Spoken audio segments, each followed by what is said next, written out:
Hey, welcome back to EdTech. Today I'll be continuing with the basic JavaScript lessons from Learn Basic JavaScript from Free Code Camp Playground. So today's lesson is about accessing object properties with brackets. Yeah? Okay. So let's get started. So the first method we access in the previous lesson was dot notation, and this is bracket notation. So the second way to access properties of object is bracket notation with using the square brackets. And if the property of the object that you're trying to access has a space in its name, you'll need to use bracket notation. But however, you can still use bracket notation on properties without spaces. Yeah, so let's see in this example my object. The first property is space name with a space in between, and the value is Kirk. The second property is more space with a space in between, value is Spock. Third one is no space without space, haha, value is USS Enterprise. Yeah, so you can see that it's a string they've used within the open and close, or the single and double quotes, even the property as well as the values. So here, how do you access?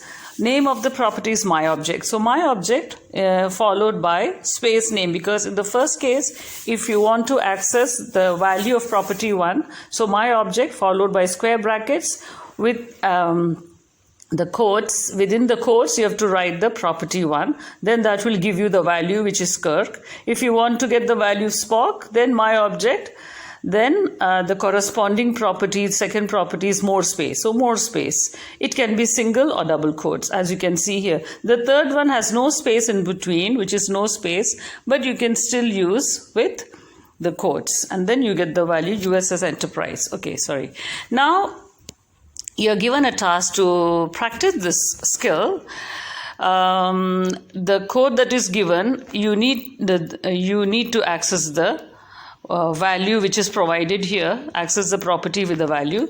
So the property you have to access is an entree and the drink, yeah, of the test object using bracket notation and assigning them to entree value and drink value respectively. Task is provided to you, and make sure that entree value should be a string, and the value of this property entree value is hamburger. Drink value should be a string, yeah, and the value of the drink value should be water, and then you should use bracket notation twice because you have two properties to access. So let's get into the code without wasting much time. Yeah, so this is the test object. Half of it is done for you. Object is provided with first property, which is an entree, as given here with the value of hamburger. Second property, my side, with value of veggies. Third property is the drink with value of water. And you are just supposed to do for entree value and drink value. That's it. That is for the value of hamburger and water respectively. So the first one is variable entree value, right? So variable entree value, half of it provided, the answer test object. That is the name of the object. So how do you do that? Using bracket notation. So you go here, test object, then you type the square bracket, yeah, and then I'm using the double quotes, and then I want to access, if I want to get the value of hamburger, I have to use the property 1, which is an entree. An entree.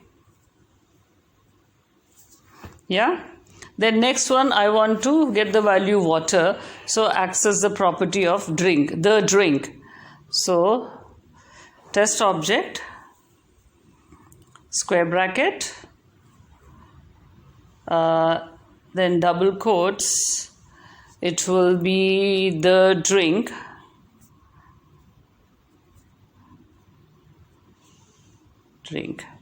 Now here, this is something with the typo, so I'll just retype it so that I don't have a problem here.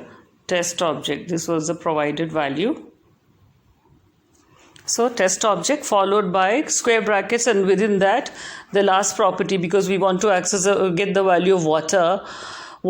So the property will be the drink. So what entree value will be test object, square brackets and entree to get the value hamburger. Then var drink value equal to test object, square brackets, codes, the drink, to get the value of water. Yeah, and then run. There you go. 97%, of course. You've not done 97%. Okay. Anyway, got to go fast. We've finished this test. So submit. Go to the next challenge. Go to the next challenge, which is accessing object properties with variables, which I'll be covering in the next lesson. So if you want to cover the entire free code camp and get the certification from them, I will be walking you through all the lessons from now onwards until the end. So watch it. If you've not yet subscribed until now, do remember to smash the subscribe button and the notification button so that whenever I kind of publish these lessons, you're immediately notified and you don't lose time. I'll try to publish more lessons in a week. Let's see, hopefully, once we are through with the corona. Rough times, less times. Okay, see you. Share and like this video with your friends who are also doing these lessons with you. And don't remember, or rather, don't forget to subscribe. See you in the next lesson. Bye.